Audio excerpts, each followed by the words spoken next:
Mendoan menyatu dalam doa dan renungan dari Katedral Purwokerto Selasa 2 November bersama saya, Romo Parjono. Sahabat Yesus yang terkasih, semoga kasih, kesehatan, dan damai sejahtera Tuhan selalu dilimpahkan kepada kita. Mari kita hening sejenak menyadari kehadiran Tuhan, membuka hati dan budi untuk mendengarkan dan merenungkan sabda Tuhan menurut Yohanes bab 6 ayat 37 sampai 40. Dalam nama Bapa dan Putra dan Roh Kudus. Amin. Tuhan bersamamu dan bersama rohmu. Inilah Injil suci menurut Yohanes. Dimuliakanlah Tuhan. Dalam rumah ibadat di Kapernaum, Yesus berkata kepada orang banyak, "Semua yang telah diberikan Bapa kepadaku akan datang kepadaku, dan barang siapa datang kepadaku tidak akan kubuang. Sebab aku telah turun dari surga bukan untuk melakukan kehendak-Ku, tetapi melakukan kehendak Dia yang telah mengutus aku. Dan inilah kehendak Dia yang telah mengutus aku, yaitu supaya dari semua yang telah diberikannya kepadaku jangan ada yang hilang, tetapi supaya Kubangkitkan pada akhir zaman. Sebab inilah kehendak Bapa-Ku, yaitu supaya setiap orang yang melihat Anak dan percaya kepadanya beroleh hidup yang kekal, dan supaya Aku membangkitkannya pada akhir zaman." Demikianlah sabda Tuhan. Terpujilah Kristus. Yesus bersabda, "Inilah kehendak Bapa-Ku, yaitu supaya setiap orang yang melihat Anak dan percaya kepadanya beroleh hidup yang kekal, dan supaya Aku membangkitkannya pada akhir zaman." Beroleh hidup yang kekal.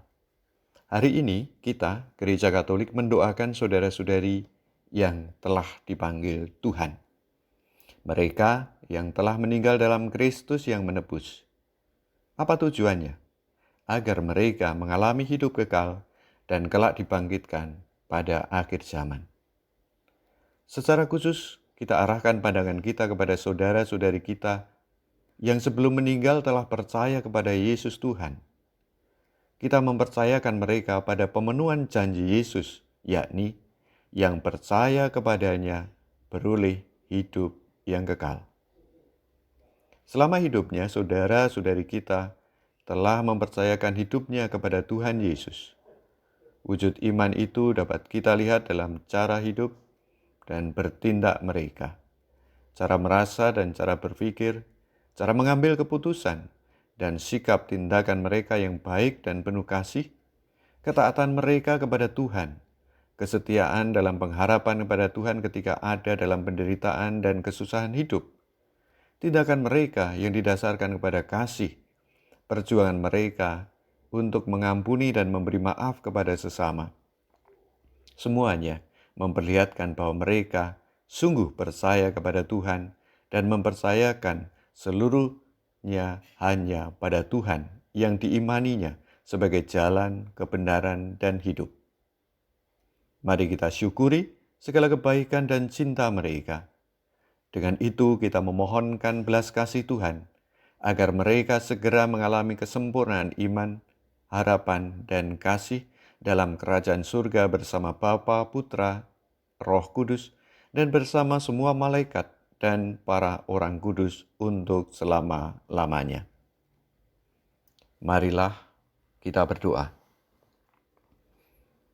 Ya Allah, kami mohon, berkenanlah mendengarkan doa-doa kami.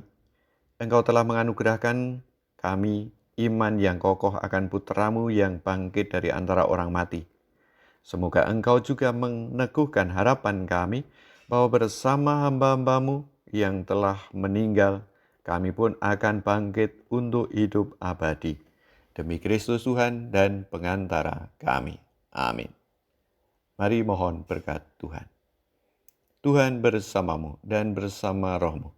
Semoga Allah yang Maha Rahim, Maha Baik, memberkati, melindungi, dan membimbing kita dalam nama Bapa dan Putra dan Roh Kudus. Amin. Selamat beraktivitas, Tuhan memberkati. Salam mendoan.